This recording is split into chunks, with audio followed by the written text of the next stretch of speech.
5, 4, 3, 2, 1। श्रीमन, हमारा यह दृढ़ विश्वास है कि हमारे देश के लोग पूरी तरह से अमन पसंद हैं और वह किसी प्रकार का दंगा नहीं चाहते। हमारे यहाँ सभी वर्गों में समरसता है, लेकिन कुछ लोग उनको गुमराह करते हैं, जिससे इस प्रकार की घटनाएं होती हैं। इसलिए यह सरकार का काम है कि लोगों के आपसी प्रेम को बनाए रखने के लिए निरंतर प्रयास करे और उसकी यह कटिबद्धता रहे कि दंगा फसाद नहीं होने देंगे। ऐसे में किसकी हिम्मत है कि दंगा फसाद मचाए? यह सीधे सीधे आपकी सरकार पर आरोप है।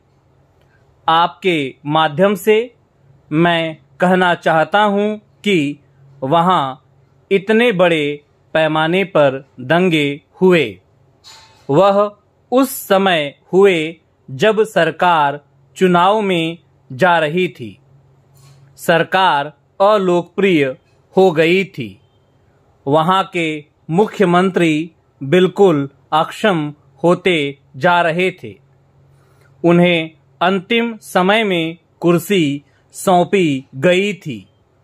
उन्होंने केवल यह ट्रेनिंग ली थी कि किस तरह राज सत्ता में वापस आना है।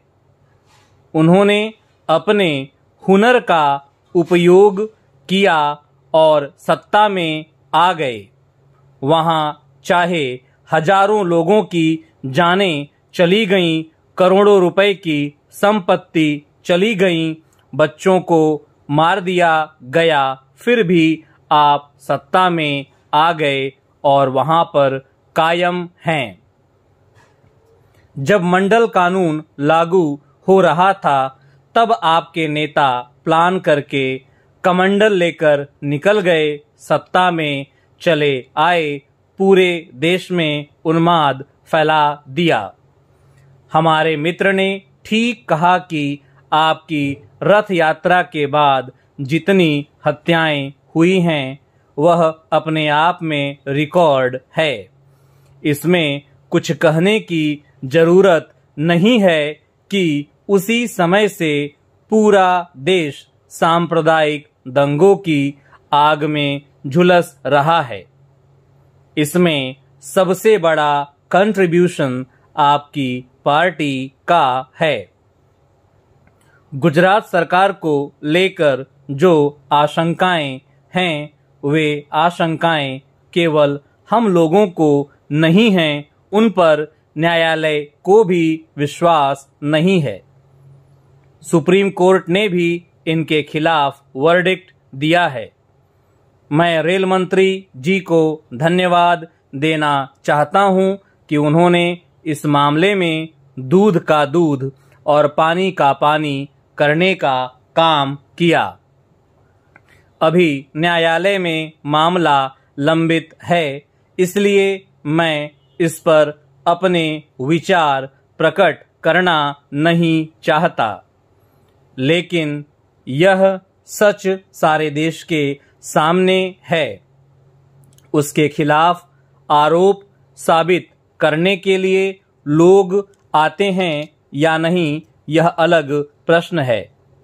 लेकिन वहां के लोगों को यह पता लगा है कि दंगों के लिए कौन सी पार्टी जिम्मेदार थी और किन लोगों ने बढ़ चढ़कर इसमें हिस्सा लिया। अभी हमारे मित्र कह रहे थे कि जब वहां होम मिनिस्टर आए तो उन पर अटैक हुआ और रेल मंत्री जी के ऊपर भी अटैक हुआ। इस बात को सब लोग जानते हैं। मैं उन्हें बताना चाहता हूं कि जब तक हिंदुस्तान में सेक्युलरिज्म जिंदा है, जब तक हम तमाम लोग मौजूद हैं, तब तक हिंदुस्तान में हिंदुत्व नहीं आ सकता, भले ही इसके लिए हम लोगों को जान भी देनी पड़े, उसके लिए हम तैयार हैं। सांप्रदायिक ताकतों को हम कभी भी पनपने नहीं देंगे और उसका विरोध करते रहेंगे। जहां तक जनता का सवाल है, वह तो गरीबी की हालत में वैसे ही पिसी जा रही है। उनको दंगा करने की फुर्सत कहाँ होती है।